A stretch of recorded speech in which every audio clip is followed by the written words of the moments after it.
Hi, you're on Community Connect with Rajiv Chowdhury. I've got on my left Paul McKenzie from Glenhaven. Hi, Paul. Hi, Raj. Paul's got a very successful conveyancing business, ABS Conveyancing. I've got on my right Naresh Merok from Merok Homes. Naresh lives in Beaumont Hills and is an active member of the Hills community. And on his right, on my extreme right, I've got Suk. And Suk is with Waratah Real Estates. And he lives in North Kellyville, one of the newer suburbs. Hi, guys. Thank you for coming in and thank you for being a part of our inaugural episode of Community Connect. We'll start with you, Paul. What are the issues? What is the burning issue? I know there are heaps of issues and we talk about it offline or off air. What are the burning issues in the Hills?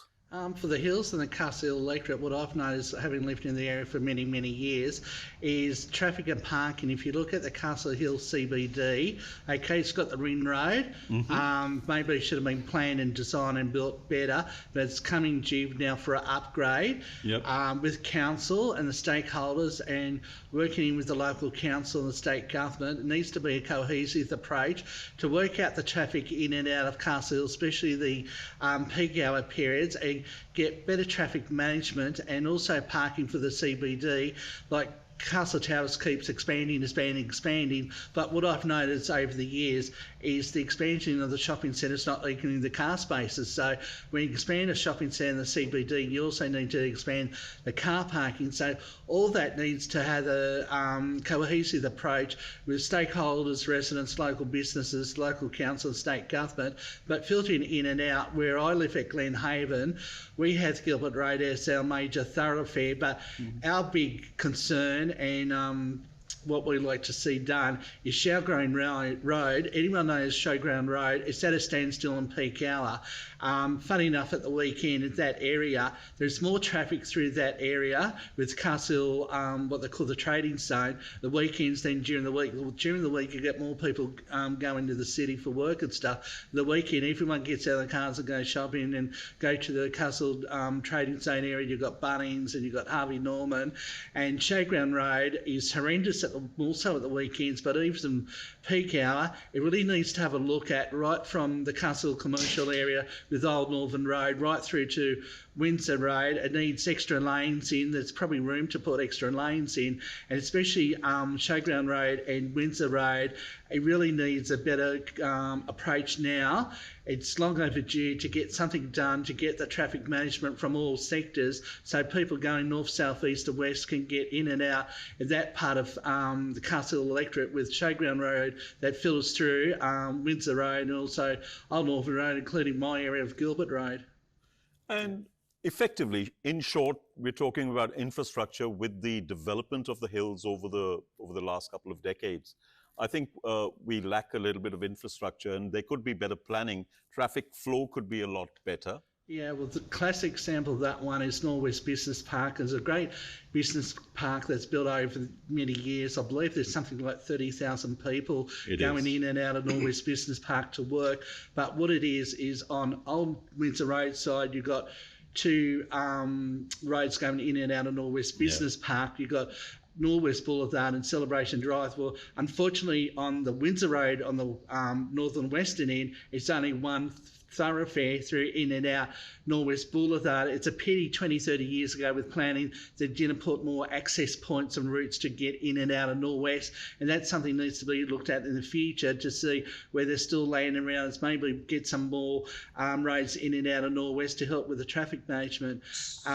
The other thing is also if you've got between Cherrybrook and West Pennant Hills with a new Cherrybrook station, it really needs for the two councils, the Hills and Hornsby, to work together, first to get the density right, secondly to get the infrastructure in place before you put the like apartments and townhouses, the other built things for the train station area. But if they do it properly and plan it well, then it'll be something to be proud of in the Hills that's known as the Garden Shire. But you need to plan well, and if you look back at Norwest Business Park, yes, it had all that planning, but it's unfortunately one end you got Windsor Road's only one traffic point in and now the other side's only 2. It's a pity they didn't sort of did, let's just say half a dozen, 3 in each way to help with the traffic flows in time to come. Now you've got 30,000 people coming there for work each day. It's going to grow more and more. There'll be more building. So they need to do, like, I suppose, a second phase of planning and future development of Norwest.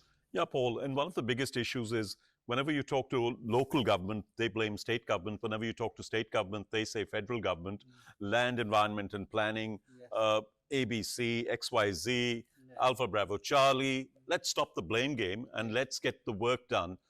I think we've got to sit down and have a proactive approach, a collaborative approach towards the infrastructure in the hills. Development is important, and I think it's a very important aspect as the demographics and as the population of this beautiful shire is growing. But we've got to sit down and focus on a few other issues, and that is to ensure that we have the infrastructure to be able to feed. The traffic management has to be planned. There needs to be a better flow. Yeah, I think when it comes to state government, local council relations, things need to be managed better, because it's not just infrastructure and traffic and parking and stuff, but even with health services, education, services, utilities, all sorts of facets where you need a good relationship between local and state. I've got my own political views that we over-govern in Australia. I like to see 3 layers of government abolished and replaced with 2, just have national and regional. Well, that's not going to happen. You're always going to have local, state and federal, but you need those 3 layers to work together, especially on the local front, and especially when it comes to more, the local infrastructure and stuff. You need the council and the state government work together and get things done and get... Hang on. I'm going to interrupt you here for a bit, because I feel I get a story out of there, and I feel local government. Do we need local government if the blame game is always on state government and federal government?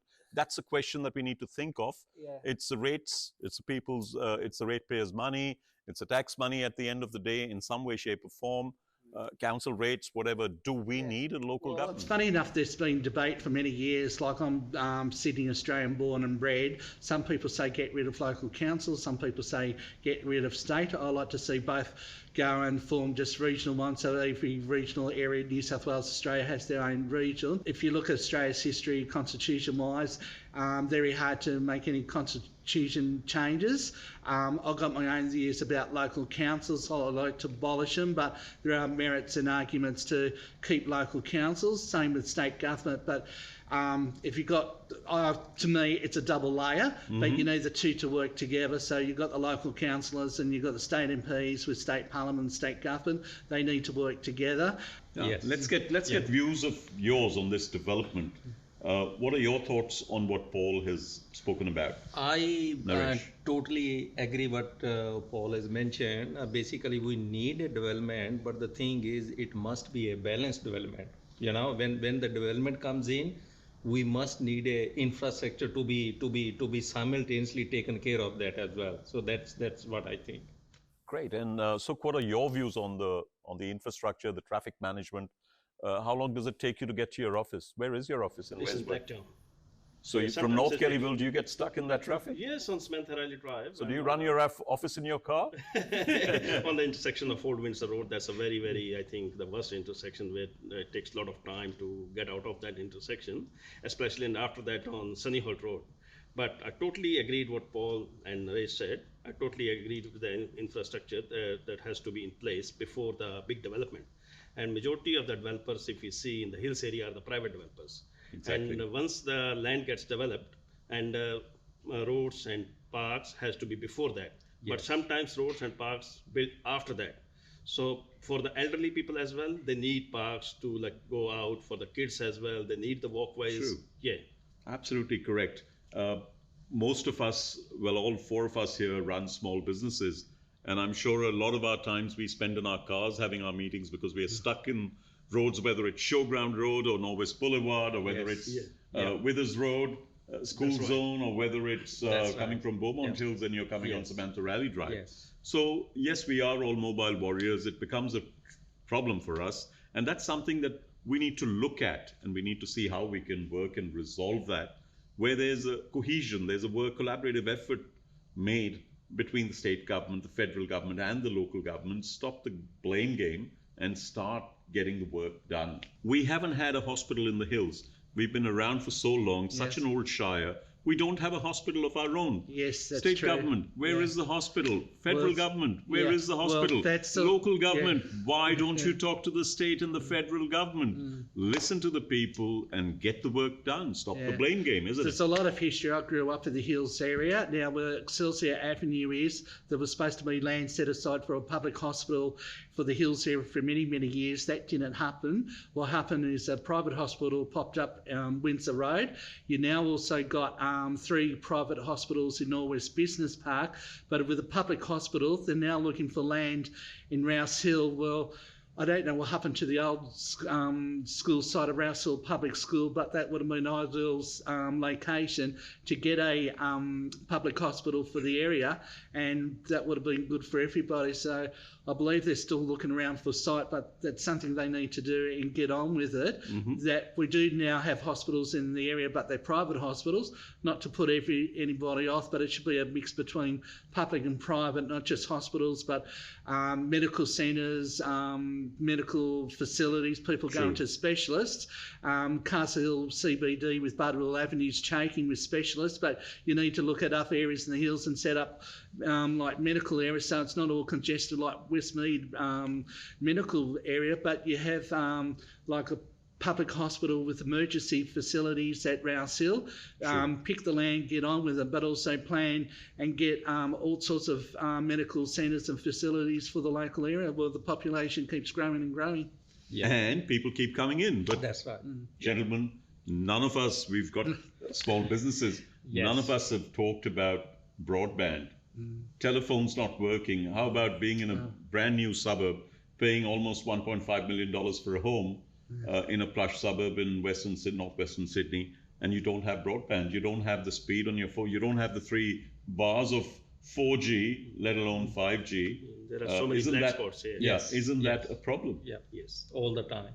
Yes. Especially in the North Kellyville and the Beaumont Hills area, where there are so many black spots for the mobile phone, for all the networks, not even one single network. So I think that's where state government has to take up, local government has to sit down and rally and discuss with the telecom companies the importance of infrastructure for families, for communities that are coming together, because kids have to do their homework.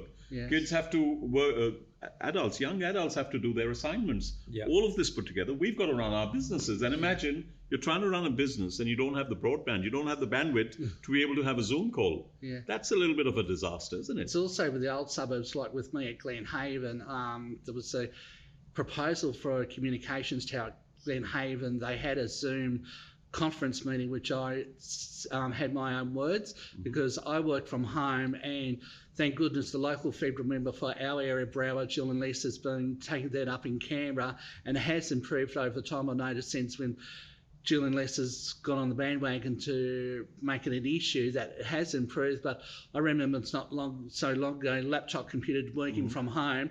I'm trying to send an email, it takes half an hour to send. So I'm with Optus, I'm having troubles with mobile phone and internet access. With Glenhaven's considered a black spot, and then now these days it's not too bad as it used to be, but Glenhaven's a suburb where it's in between Hills and Hornsby Local Council, but wanting to get a communications tower.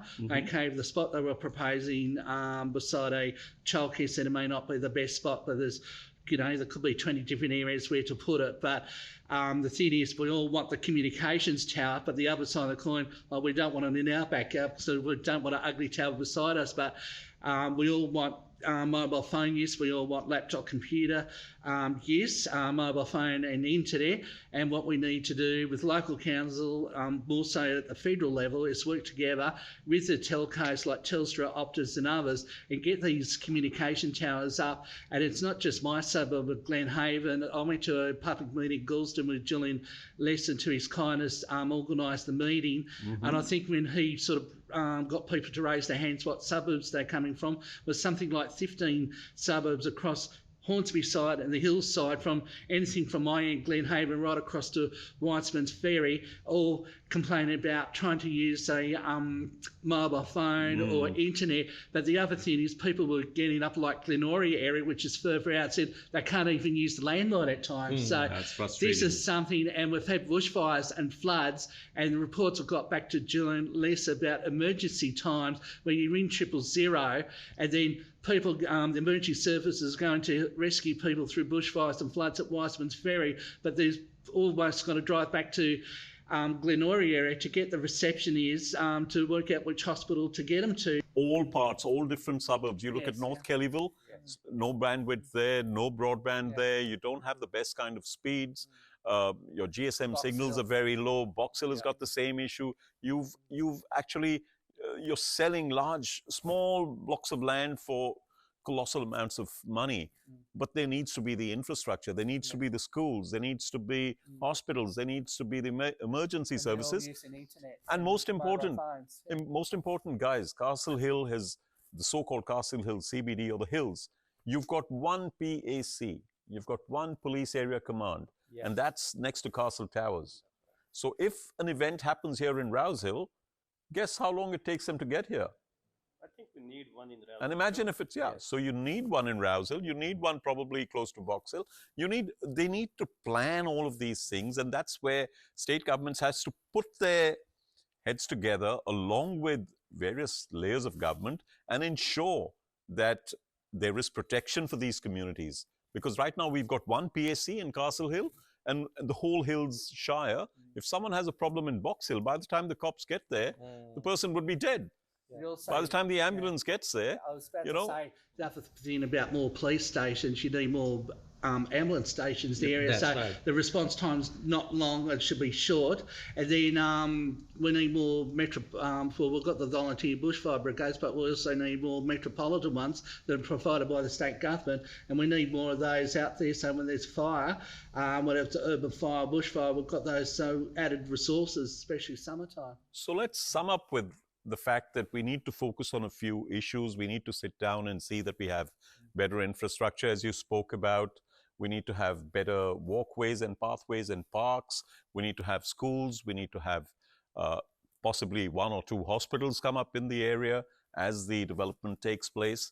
And we need better infrastructure in terms of communication, or ICT, information, communication and technology, in terms of GSM, 3G, better phone coverage, etc. We'll wind up on this episode of the first inaugural episode of Community Connect. Thank you very much, Paul, for coming. Thank you, Suk, for your wonderful time. And thanks, Naresh. I think that was great to have you. Yep. Thanks for all. Thank you.